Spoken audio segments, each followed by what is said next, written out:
رسول عربی صلی اللہ علیہ وسلم نے زندگی کے ہر موڑ کے لیے کامل و مکمل رہنمائیاں فرمائی ہیں۔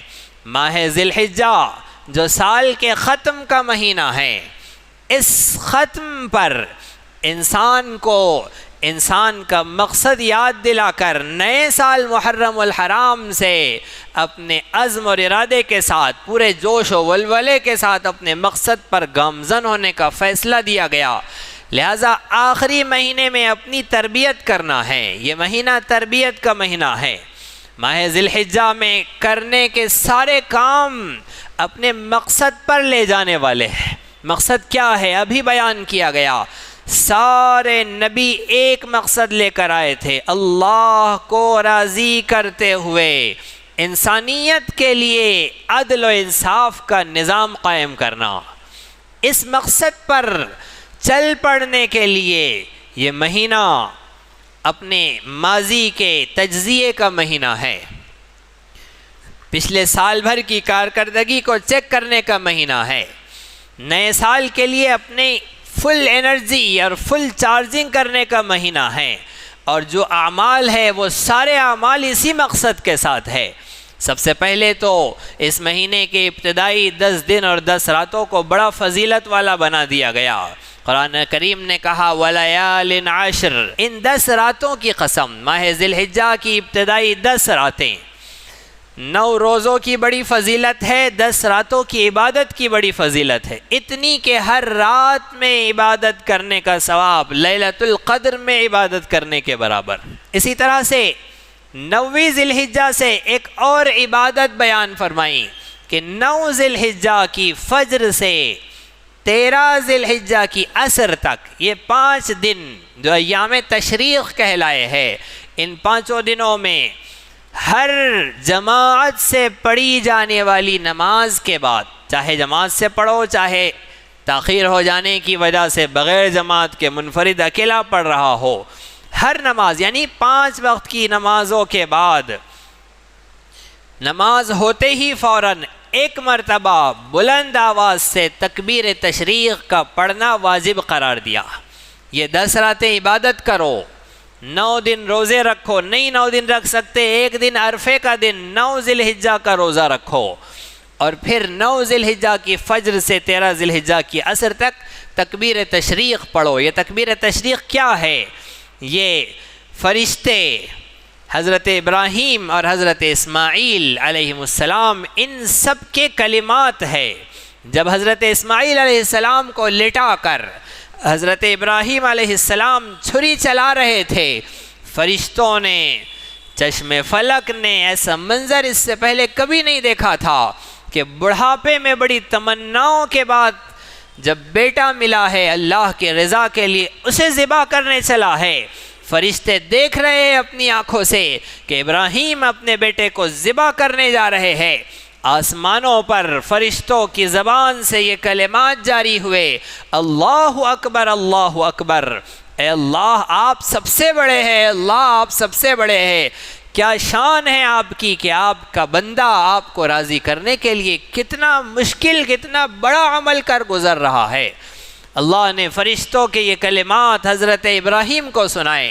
حضرت ابراہیم علیہ السلام کے ہاتھ میں چھری ہے، آپ نے فرمایا لا الہ الا اللہ واللہ اکبر، اے اللہ آپ کے علاوہ کوئی عبادت کے لائق نہیں، اللہ آپ ہی سب سے بڑے ہیں۔ چھری کے نیچے حضرت اسماعیل کی زبان پر یہ کلمات جاری ہوئے، اللہ اکبر وللہ الحمد، اللہ سب سے بڑے ہیں اور تمام تعریفیں اللہ ہی کے لیے ہے۔ یہ تینوں کلمات اللہ کو اتنے پسند آئے کہ نبی اکرم صلی اللہ علیہ وسلم کی امت کے لیے ان 5 دنوں میں ہر نماز کے بعد ایک مرتبہ اس کا بلند آواز سے پڑھنا واجب قرار دیا گیا۔ مرد پڑھے، عورت پڑھے، فرض ادا پڑھے، قضا پڑھے، جماعت سے پڑھے، اکیلے پڑھے، بلند آواز سے، عورتیں آہستہ کے پڑھیں گی اور مرد بلند آواز سے پڑھیں گے، ایک مرتبہ پڑھنا واجب قرار دیا گیا۔ اس مہینے میں رب تعالیٰ نے زندگی میں ایک مرتبہ حج فرض قرار دیا کہ اس مہینے میں بیت اللہ کا حج کیا جائے، اس سرزمین پر پہنچا جائے جو انسانیت کی ابتدا کی سرزمین ہے، جس انسانیت کے لیے امن کا، عدالت کا، انصاف کا نظام قائم کرنا ہے، انسانیت شروع جس سرزمین سے ہوئی ہے اس سرزمین پر پہنچ کر وہاں اس عہد کی تجدید کرو۔ جہاں حضرت ابراہیم علیہ السلام نے حضرت اسماعیل کو لٹایا ہے، تم بھی وہاں پہنچو اور حضرت ابراہیم حضرت اسماعیل علیہ السلام کی ان قربانیوں کو، ان اداؤں کو یاد کرو۔ جہاں انہوں نے پتھر مارے ہیں وہاں تم بھی پتھر مارو۔ تو ایک مرتبہ زندگی میں حج فرض قرار دیا گیا اسی مقصد کے ساتھ۔ جب 10 ذی الحجہ آئے تو ہر صاحب نصاب شخص پر، صاحب نصاب شخص، زکوٰۃ کا صاحب نصاب الگ ہوتا ہے، قربانی کا صاحب نصاب الگ ہوتا ہے۔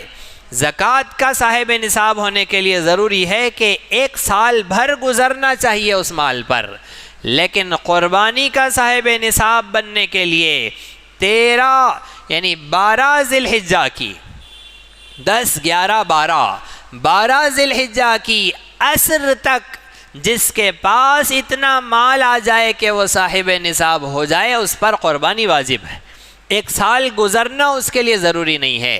اور قربانی کا جانور جب ذبح ہو رہا ہو اس وقت وہی دھیان و استحضار ہونا چاہیے کہ مال انسان کو پسند ہوتا ہے، محبوب ہوتا ہے اور محنت و مشقت سے کمایا ہوا مال، لیکن اللہ کو راضی کرنے کے لیے وہ مال خرچ کر کے جانور لایا ہے، اس سے تعلق اور محبت پیدا ہوئی ہے، اس کی خدمت کی ہے، اس جانور سے دل لگایا ہے، ایسے کہ جب اس پر چھری چلائی جا رہی ہے تو ایسے لگے کہ بیٹے پر چھری چل رہی ہے۔ اس طرح حب مال اور حب جاہ، اپنی عزت کی، اپنے مال کی محبت کو ذبح کرنا، وہ زائد محبت جو اللہ کی اطاعت و فرما برداری کے درمیان آڑے آ رہی ہے، اسے ذبح کرنے کا نام قربانی ہے، تاکہ میں اسے قربان کر کے انسانیت کے لیے عدل و انصاف کا نظام قائم کروں۔ عید کے دن قربانی سے پہلے 2 رکعت نماز ادا کرنا ہے۔ عید الاضحیٰ کے آداب یہ ہے کہ فجر کی نماز کے بعد صبح سویرے عیدگاہ جائے، جلدی سے، عید الاضحیٰ میں جلدی سے عیدگاہ جانا ہے۔ عیدگاہ جانے سے پہلے غسل کیا جائے، جو اچھے کپڑے ہمیں حاصل ہے عمدہ کپڑے پہنے جائے، خوشبو لگائی جائے، سرما لگایا جائے، اور پھر عید کی نماز سے پہلے، فجر سے لے کر عید کی نماز تک، نہ گھر میں نہ عیدگاہ میں کوئی اور نماز نہ پڑھے، اشراق، چاشت وغیرہ کوئی نماز نہیں ہے۔ عید کی نماز کے، فجر کی نماز کے بعد سیدھے عید کی نماز، عیدگاہ پہنچے، مستحب ہے کہ پیدل جائے، ایک راستے سے جائے دوسرے راستے سے واپس آئے، بلند آواز سے، عید الاضحیٰ میں بلند آواز سے تکبیر تشریق پڑھتے ہوئے جائے، اللہ اکبر اللہ اکبر لا الہ الا اللہ واللہ اکبر اللہ اکبر وللہ الحمد، بلند آواز سے، یہاں تک کہ عید کی نماز کے بعد بھی بعض فقہا کے نزدیک بلند آواز سے تکبیر تشریق پڑھنا واجب ہے، تو عید کی نماز ہوتے ہی فوراً سب کے سب تکبیر تشریق پڑھے۔ نماز عید الفطر کی طرح نماز عید الاضحیٰ میں بھی 2 رکعات پڑھی جاتی ہے 6 زائد تکبیرات کے ساتھ۔ نماز کا طریقہ یہ ہے کہ نیت کرنی ہے کہ میں 2 رکعات عید الاضحیٰ کی واجب ادا کرتا ہوں 6 زائد تکبیرات کے ساتھ۔ سب سے پہلے جب امام اللہ اکبر کہے تو یہ تکبیر تحریمہ ہے، اپنے دونوں ہاتھ کانوں تک اٹھائے، اپنی زبان سے سب اللہ اکبر کہے اور دونوں ہاتھ باندھ لے، ثنا پڑھیں گے، تکبیر تحریمہ ہو گئی، ثنا پڑھی جائیں گی۔ اس کے بعد اب 3 زائد تکبیرات ہوں گی۔ جب تکبیر تحریمہ کے بعد ثنا پڑھ لینے کے بعد جب پہلی مرتبہ امام اللہ اکبر کہے تو اپنے دونوں ہاتھوں کو کانوں تک اٹھائے اور چھوڑ دے۔ دوسری مرتبہ جب امام اللہ اکبر کہے تو اپنے دونوں ہاتھوں کو کانوں تک اٹھائے اور چھوڑ دے۔ تیسری مرتبہ جب امام اللہ اکبر کہے تو اپنے دونوں ہاتھوں کو کانوں تک اٹھائے اور باندھ لے۔ یہ 3 زائد تکبیرات ہو گئی۔ اب سورہ فاتحہ پڑھی جائیں گی، ضم سورت ہوں گی، رکوع و سجود ہوں گے۔ دوسری رکعت کے لیے جب کھڑے ہوں گے تو پہلے تلاوت ہوں گی، دوسری رکعت کے لیے کھڑے ہوتے ہی پہلے سورہ فاتحہ پڑھی جائیں گی، ضم سورت ہوں گی۔ اب 3 زائد تکبیرات ہوں گی۔ پہلی مرتبہ جب امام اللہ اکبر کہے اپنے دونوں ہاتھوں کو کانوں تک اٹھائے اور چھوڑ دے. دوسری مرتبہ جب امام اللہ اکبر کہے اپنے دونوں ہاتھوں کو کانوں تک اٹھائے اور چھوڑ دے. تیسری مرتبہ جب امام اللہ اکبر کہے اپنے دونوں ہاتھوں کو کانوں تک اٹھائے اور چھوڑ دے. چوتھی مرتبہ، یہ 3 زائد تکبیریں ہو گئی. اب چوتھی مرتبہ جب امام اللہ اکبر کہے تو بغیر ہاتھ اٹھائے رکوع میں چلے جائے. اللہ اکبر اپنی زبان سے ادا کر کے کہتے ہوئے رکوع میں چلے جائے. رکوع سجود ہوں گے، قاعدہ ہوگا، سلام پھیرا جائیں گا، نماز مکمل ہوگی. پھر خطبہ ہے، اس کے بعد میں دعا ہے. پھر دوسرے راستے سے واپس آنا. جاتے وقت بھی بلند آواز سے تکبیر تشریق کہتے ہوئے جانا ہے، واپسی میں بھی بلند آواز میں تکبیر تشریق کہتے ہوئے جانا ہے. عید الاضحیٰ میں بغیر کھائے پیے جانا مستحب ہے، واپس آنے کے بعد کھانا ہے. اور عید الفطر میں کچھ میٹھا کھا کر جانا مستحب ہے. قربانی عید کے بعد، نماز ادا کیے جانے کے بعد کی جائیں گی. جانور میں 7 لوگوں کے حصے ہے، کسی ایک نے بھی نماز پڑھ لی ہے وہ قربانی کر سکتا ہے. قربانی کے وقت جانور کو ذبح کرنے کے لیے لٹانا ہے، اسے پانی وغیرہ پلانا ہے، قبلہ رخ لٹا کر دعا پڑھنی ہے. نبی اکرم صلی اللہ علیہ وسلم نے 2 دمبے ذبح فرمائے. آپ نے دعا فرمائی، انی وجہت وجہی للذی فطر السماوات والارض علی ملت ابراہیم حنیفا وما انا من المشرکین ان صلاتی ونسکی ومحیای ومماتی للہ رب العالمین لا شریک لہ وبذالک امرت وانا اول المسلمین. اس کے بعد اللہم منکا ولکا، اللہم منکا ولکا، یہ کہہ کر بسم اللہ اللہ اکبر کہہ کر ذبح کرنا ہے. ذبح ہو جانے کے بعد کی دعا ہے اللہم تقبلہ منی. میری طرف سے 7 لوگوں کے اگر نام ہیں تو اللہم تقبلہ من فلان ابن فلان فلان ابن فلان فلان ابن فلان، یعنی اس شخص کا نام، ابا کا نام، اس شخص کا نام، ابا کا نام، 7 لوگوں کے نام لینا ہے. اللہم تقبلہ من فلان فلان، 7 لوگوں کے نام لینا ہے. اور پھر نبی اکرم صلی اللہ علیہ وسلم کے طریقے پر کما تقبلت من حبیبک محمد و خلیلک ابراہیم علیہ السلام، یہ دعا مکمل ہو گئی. اس طرح سے دعا پڑھنا، ایک دعا ذبح کرنے سے پہلے کی ہے، ایک دعا ذبح کرنے کے بعد کی ہے. جانور کو ذبح کرنے میں جانور کیسا ہونا چاہیے؟ اونٹ اونٹنی ہے تو 5 سال کا ہونا چاہیے، گائے بیل بھینس وغیرہ ہے تو 2 سال کے ہونا چاہیے، بکرا بکری دمبا مینڈا مینڈی ہے تو 1 سال کا ہونا چاہیے. مینڈا 1 سال کا نہیں ہوا ہے لیکن 1 سال کا لگتا ہے تو بھی چلے گا، لیکن بکرا بکری مکمل 1 سال کا ہونا ضروری ہے، 1 سال سے کم کا نہیں چلے گا. اب یہ کیسا ہونا چاہیے؟ معذور نہیں ہونا چاہیے، عیب دار نہیں ہونا چاہیے. جانور خریدتے وقت اہتمام کے ساتھ ان چیزوں پر نظر رکھنا ہے. سستا مل رہا ہے اس لیے کیسا بھی خرید لیا ہے ایسے نہیں، بلکہ اہتمام کے ساتھ اس کے آداب کا لحاظ کرتے ہوئے. ایک دانت ٹوٹا ہوا ہے، اب کیا کرنا ہے؟ اتنے دانت ہے اسے کہ وہ اپنی غذا کھا سکتا ہے، چبا سکتا ہے. ایک دانت ٹوٹا ہوا ہے لیکن وہ چبا سک رہا ہے تو اس کی قربانی ہو جائیں گی.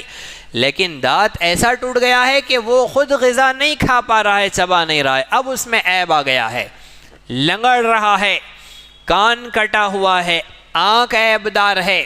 یہ ساری چیزیں جانور خریدنے سے پہلے علماء کرام سے، مفتیان کرام سے بات چیت کر کے، مشورہ کر کے، علم حاصل کر کے، تحقیق کر کے خریدنا ہے.